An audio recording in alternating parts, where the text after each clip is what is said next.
friends, welcome to my channel. இன்னைக்கு ஸ்ரீலங்கன் மெத்தட்ல பருத்தி தூர வடை செய்ய போறேன். வீடியோக்கு போறதுக்கு முன்னால என்னோட சேனலை நீங்க இன்னும் சப்ஸ்கிரைப் பண்ணலனா உடனே பண்ணிக்கோங்க. அப்படியே பக்கத்துல வர பெல் சிம்பலையும் பிரஸ் பண்ணுங்க. வாங்க வீடியோக்குள்ள போலாம். ஒரு பவுல்ல 1/2 கப் அளவு உளுந்து எடுத்துக்கிறேன். உளுந்து மெஷர் பண்றதுக்கு எந்த கப் வேணாலும் நீங்க எடுத்துக்கலாம். இதை நல்லா வாஷ் பண்ணிட்டு ஒரு 3 மணி நேரம் இதை ஊற வைக்கணும். இதுக்கு தேவையான பொருள் எல்லாம் பார்க்கலாம். உளுந்து 3 மணி நேரம் ஊற வச்சுருந்தேன். அது நல்லா ஊறின பிறகு தண்ணியை வடிச்சிட்டு ஒரு பவுலில் போட்டு வச்சுருக்கேன். உளுந்து மெஷர் பண்ண அதே கப்பில் 1/2 கப் அளவு மைதாவை நல்லா அவிச்சிட்டு சளிச்சிட்டு இந்த பவுலில் வச்சுருக்கேன். அவிக்காத மைதாமா 1/2 கப் எடுத்து வச்சுருக்கேன். இது ரெண்டையும் தொட்டு பார்க்கும்போது நல்ல டிஃப்ரெண்ட் தெரியும். தேவையான அளவு உப்பு, 1 ஸ்பூன் சோம்பு, 1 டேபிள் ஸ்பூன் சில்லி ஃப்ளேக்ஸ், கொஞ்சமாக கருவேப்பிலையை கட் பண்ணி வச்சுருக்கேன். கருவேப்பிலை நான் நிறைய கட் பண்ணலை, ஏன்னா சில்லி ஃப்ளேக்ஸ் அரைக்கும் போதே நான் கருவேப்பிலையும் சேர்த்து அரைச்சிருக்கேன். இது ஊற வச்ச உளுந்து. இதை நான் 3/4 இந்த மிக்ஸி கப்பில் போட்டு அரைச்சி எடுத்துக்க போகிறேன். கொஞ்சத்தை ஒரு பவுலில் தனியாக வச்சுருக்கேன். உளுந்து அரைச்சிட்டேன் பாருங்கள். இதை ரொம்ப நைஸாக பேஸ்ட்டாக அரைக்கக்கூடாது. இந்த மாதிரி கொஞ்சம் கொரன்னு தான் அரைக்கணும்.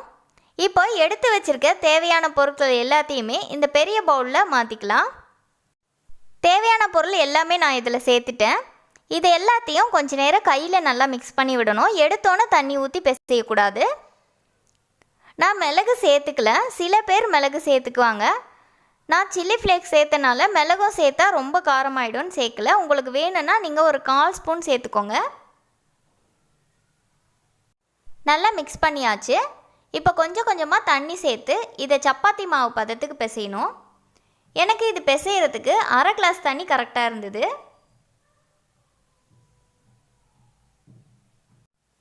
மாவு நல்லா சாஃப்டாக பிசைஞ்சாச்சு. இதுக்கு ஒரு சில பேர் பூண்டு பேஸ்ட்டு கூட சேர்க்குறாங்க, ஆனால் எல்லாரும் சேர்க்கறதில்ல.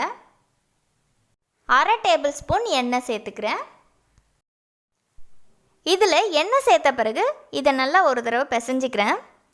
ஏன்னா நான் இதை சின்ன சின்ன உருண்டையாக எடுத்து உருட்ட போகிறேன். எண்ணெய் சேர்த்து பிசையலைன்னா உருட்டும் போது கையெல்லாம் ஒட்டும். முடிஞ்ச அளவுக்கு எல்லா உருண்டையும் ஒரே சைஸில் வர மாதிரி பார்த்துக்கோங்க. இப்படி ஒன்றா எடுத்து உருட்ட உங்களுக்கு கஷ்டமாக இருந்தால் சப்பாத்தி பலகை அப்படி இல்லைன்னா ஸ்லாபில் அப்படியே கூட நீங்கள் உருட்டிட்டு ஒரு மோல்டு யூஸ் பண்ணி கட் பண்ணி கூட நீங்கள் எடுத்து எண்ணெயில் போட்டு ஃப்ரை பண்ணி எடுக்கலாம். ஆனால் இங்கே அதிகமாக இந்த மெத்தடு தான் ஃபாலோ பண்ணுறாங்க.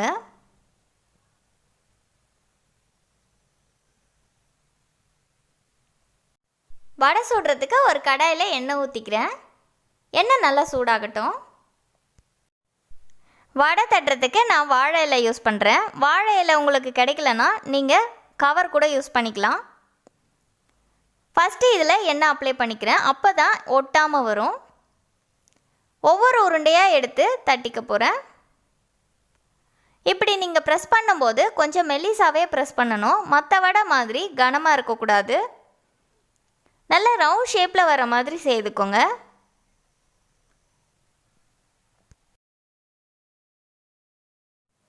எண்ணெய் நல்லா சூடாயிடுச்சு. ஒவ்வொரு வடையாக இதில் போட்டு ஃப்ரை பண்ணி எடுக்க போகிறேன்.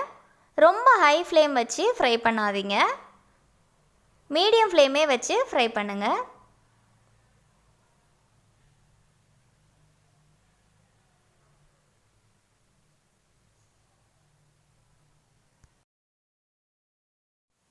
ஸ்ரீலங்காவில் பருத்தித்துறைன்னு ஒரு ஊர் இருக்குது. அங்கே தான் இந்த வடை செய்திருக்காங்க. அங்கே இருந்து தான் இது எல்லா இடத்துக்கும் ஸ்ப்ரெட் ஆகிருக்கு. இது 2 பக்கமும் நல்லா ஃப்ரை பண்ணணும்.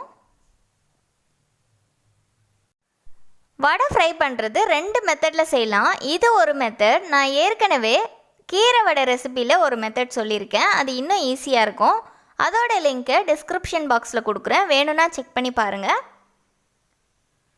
இப்படி நல்லா பொரிஞ்சு மேலே வந்த பிறகு நான் இன்னும் 2 வடை சேர்த்துக்கிறேன். ஏற்கனவே போட்ட வடை ஃப்ரை ஆகி மேலே வந்துடும், அதனால் பயப்பட தேவையில்லை. கலர் டிஃப்ரெண்ட்டும் தெரியும். இப்படி பக்கத்துலேயே வச்சு தட்டினீங்கன்னா குயிக்காக சுட்டு எடுத்துடலாம்.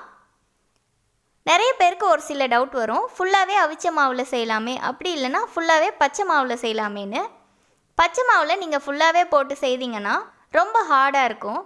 அதே மாதிரி ஃபுல்லாக அவிச்ச மாவில் செய்தீங்கன்னா ரொம்ப சாஃப்டாக வந்துடும். இது மீடியமாக இருக்கும்.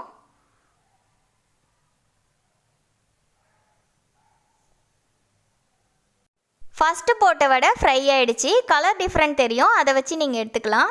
இப்போ நான் இதை எடுக்கிறேன். ரொம்பவே ஈஸியாக பருத்தி தூர வடை செய்தாச்சு. இதை நீங்களும் ட்ரை பண்ணி பாருங்கள். இந்த வீடியோ உங்களுக்கு பிடிச்சிருந்தா லைக் பண்ணுங்கள், ஷேர் பண்ணுங்கள், கமெண்ட்ஸ் பண்ணுங்கள். மறக்காமல் என்னோடய சேனலுக்கு சப்ஸ்கிரைப் பண்ணுங்கள். தேங்க்யூ.